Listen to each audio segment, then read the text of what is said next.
Video konseling kelompok. Anggota kelompok adalah kelas 5 SD. Selamat menyaksikan.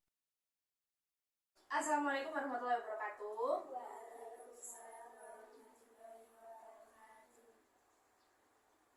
Iya. Selamat pagi teman-teman. Oh, nggak ada suaranya. Kurang keras. Iya, sip. Gimana kabarnya kalian? Baik. Udah liburan ya? Senang? Senang. Oke. Jadi pada pagi kali ini kakak minta tolong ke teman-teman buat kakak ajak untuk konseling kelompok. Nah, sebelum itu kita awali kegiatan kali ini dengan berdoa terlebih dahulu, ya kan? Semua Islam ya. Mari kita berdoa dengan Al-Fatihah terlebih dahulu untuk mengawali pagi hari ini. Al-Fatihah.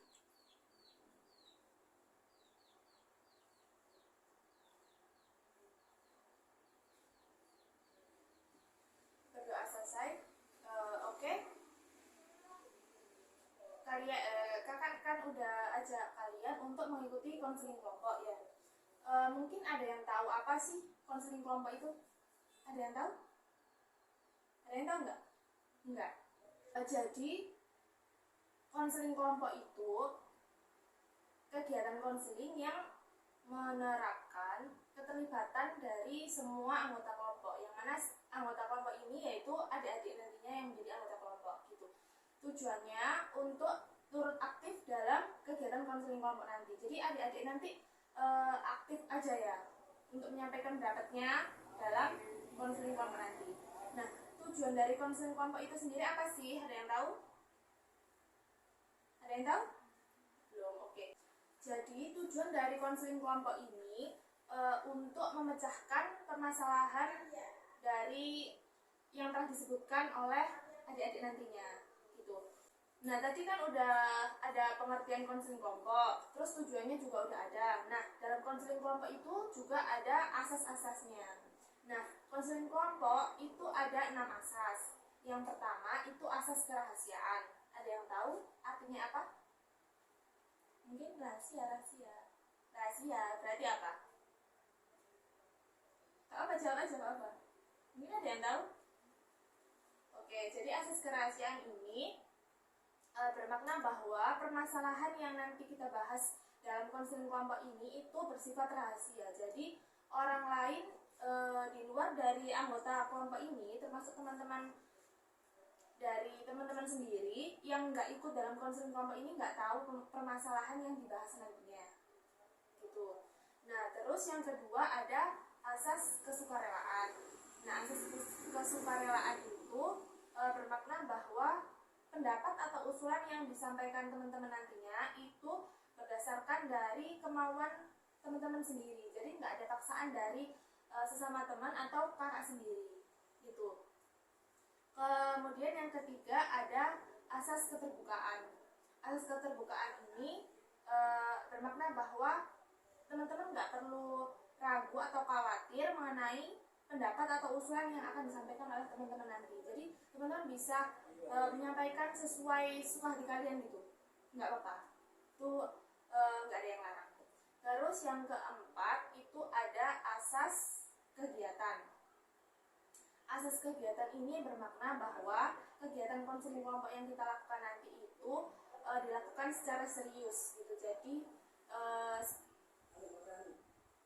kita bisa memecahkan permasalahan yang telah disepakati oleh teman-teman bersama gitu.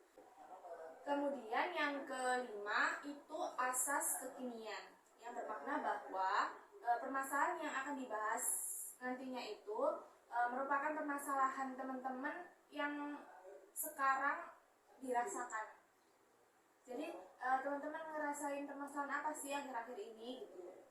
Nah, yang terakhir, yang keenam itu asas kenormatifan. Asas ini bermakna bahwa nanti ketika teman-teman menyampaikan pendapat atau usulan teman-teman itu disampaikan dengan menggunakan bahasa yang sopan dan santun. Jadi menggunakan bahasa Indonesia aja untuk memudahkan ya. Dan juga teman-teman bisa menghargai pendapat atau usulan yang disampaikan oleh temannya sendiri. Gitu. Nah, itu tadi kan udah kakak sebutin. Ada 6 asas dari konseling kelompok ini. Selanjutnya kita akan pilih salah satu permasalahan dari teman-teman itu. Kalian maksudnya teman-teman punya masalah apa sih yang sedang dirasakan sekarang gitu. Nah, sebelum itu kita perkenalan dulu. Kita kan belum perkenalan. Oke, dimulai dari mana enaknya? Dimulai dari sini mungkin. Ayo. Jadi nanti perkenalannya kayak gini ya, dijelasin sama Kak. Kayak gini. Perkenalkan, saya siapa gitu ya kan. Gitu. Jadi gini satu, kanan kiri terus tepuk 2 kali. Ya. Terus dimulai dari sini ya. Nanti yang pertama kayak gini. Perkenalan dimulai. Saya siapa gitu ya. Terus nanti langsung ke ini ya. Terus langsung saya, terus langsung ini gitu ya. Terus nanti di akhir itu kayak gini. Ditambahi ya, kalau udah selesai saya siapa gitu, terus ditambahi 1 kali lagi. Perkenalan selesai gitu ya. Oke. Dimulai dari sini dulu ya. 1 bareng-bareng ya. 1 2 3. Iya. Ulang ayo. 1 2 3. Perkenalan dimulai. Saya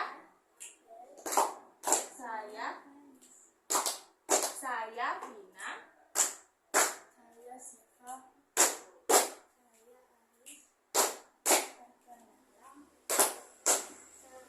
Oke, sip gitu. Udah kenal semua ya. Jadi sekali lagi saya perkenalkan, nama saya Vina Astri, biasa dipanggil Vina. Nanti teman-teman bisa panggil kakak aja ya, Mbak Vina. Udah perkenalan ya. Coba tak tanyain deh. Ini namanya siapa? Ini?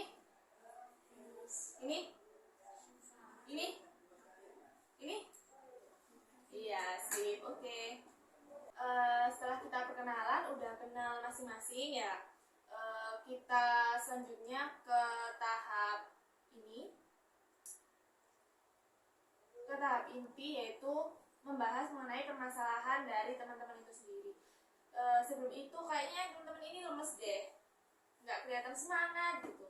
Nah, kakak punya game, kita coba bareng-bareng ya. Jadi gamenya kayak gini.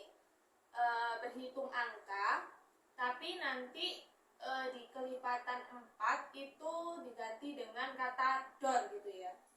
Jadi misalnya gini, 1 2 3 dor, 5 6 7 dor gitu ya. Dimulai dari sini dulu. Ayo. 1 2 3. 1 2 3 dor.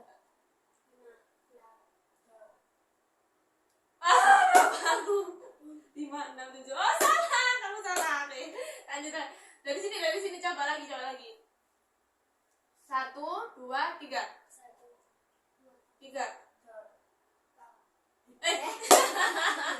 Ayo fokus. Ulang dari sini. 1 2 3. 3 dor. Oke, tepuk tangan. Fokus. Oke, teman-teman udah semangat semua ini kelihatannya. Jadi coba kakak tes nih.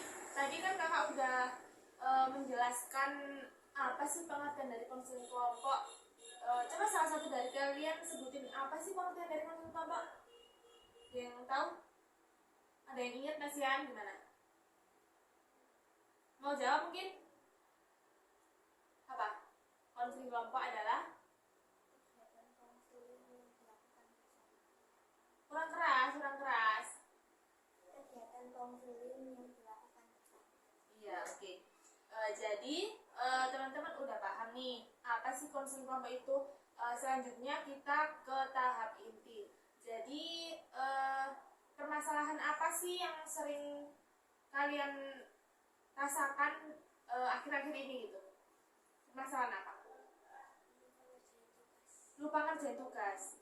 Oke, lupa ngerjain tugas. Pasti dari masing-masing kalian punya alasan lah ya, kenapa kok bisa sampai lupa ngerjain tugas sekolah gitu. Mungkin bisa dimulai dari mana dulu? Dari Abel dulu apa dari Ais dulu? Dari mana? Dari Abel dulu. Oke. Nah, dari Abel dulu mungkin apa sih alasannya kok bisa lupa ngerjain tugas itu?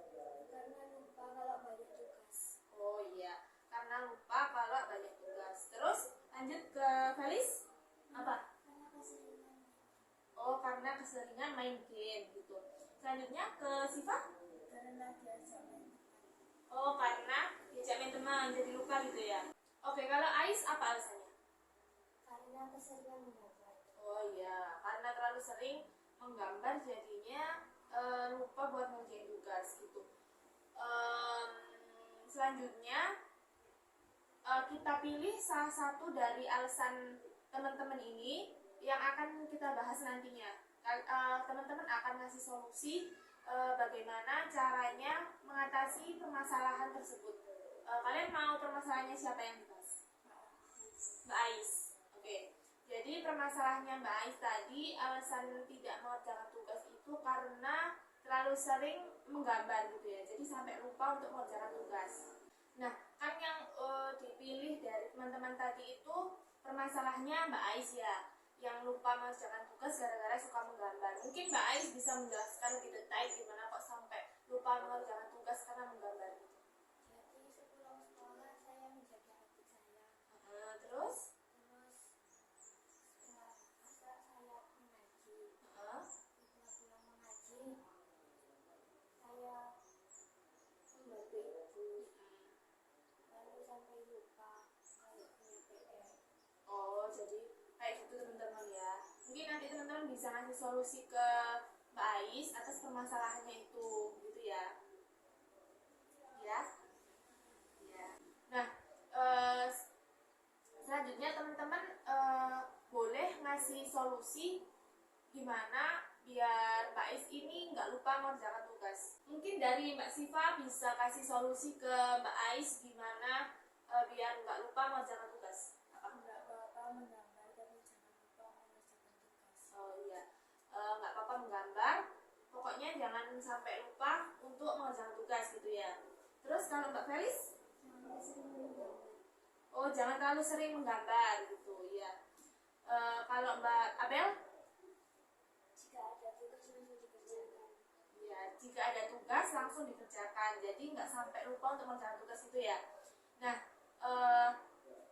jadi kan teman-teman ini Mbak Siva, Mbak Feli, sama Mbak Abel udah ngasih solusi ke permasalahannya Mbak Ais gitu ya. Jadi kakak juga akan menambahkan solusi untuk permasalahannya Mbak Ais ini, yang mana masalahnya itu lupa untuk mengerjakan tugas gitu ya.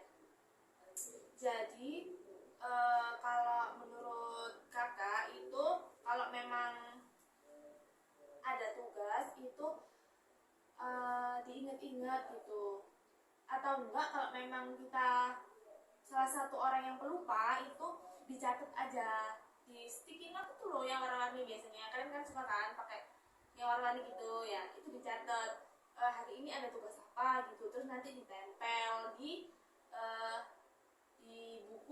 buku mata pelajarannya di depan itu loh, kan bisa kan. Jadi kalian nggak lupa kalau apa ambil buku, oh ada sticky note-nya berarti ada PR-nya gitu, dicatat gitu. Terus mungkin bisa tanya ke temennya kalau nggak gitu. Jadi ini tadi pelajaran ini tadi ada PR nggak gitu. Terus ada, oh iya berarti nanti aku ngerjain sampai rumah gitu. Atau enggak, kalian kan sekarang ini ya udah punya HP semua kan ya? Ya, udah. Jadi bisa dicatat di HP kan ada apa? catatan itu ya. Nah, diketik aja mata pelajaran IPA contohnya ada PR untuk mencari pengertian dari flora dan fauna. Itu dicatat di HP, terus dikasih alarm. Jadi kita bisa ngerjain sesuai dengan waktu yang telah diatur di alarm. Itu jadi nggak sampai lupa. Terus selain itu kan sekarang kalian udah kelas berapa? Naik kelas 6 kan? Sekarang kelas 5 mau naik ke kelas 6.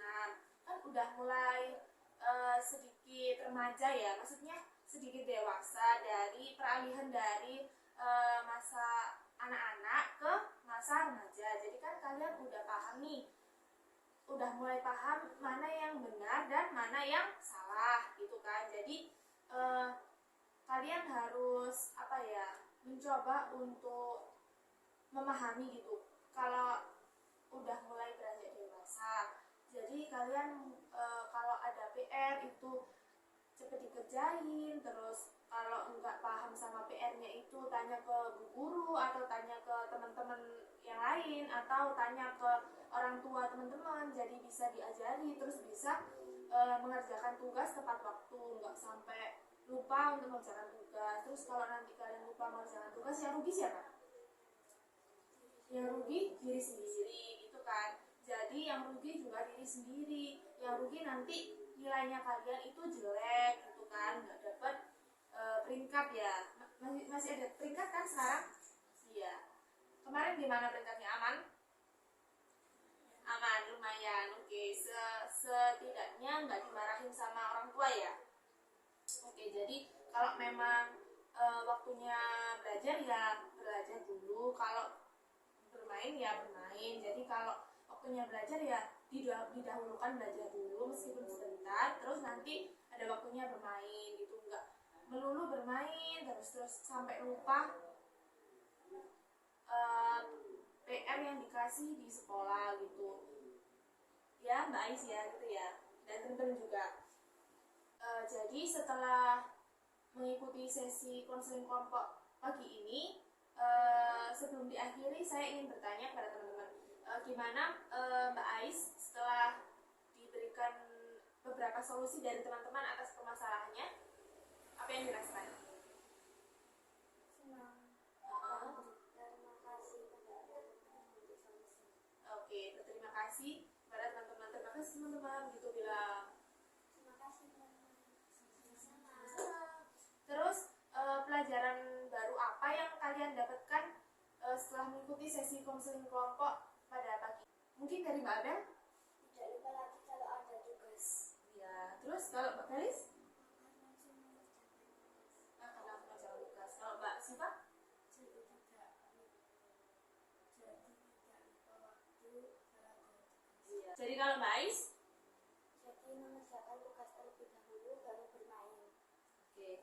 Baik, setelah diskusi dan proses konseling kelompok pagi ini kita lakukan, kita akhiri dengan bacaan Al-Fatihah. Berdoa dimulai.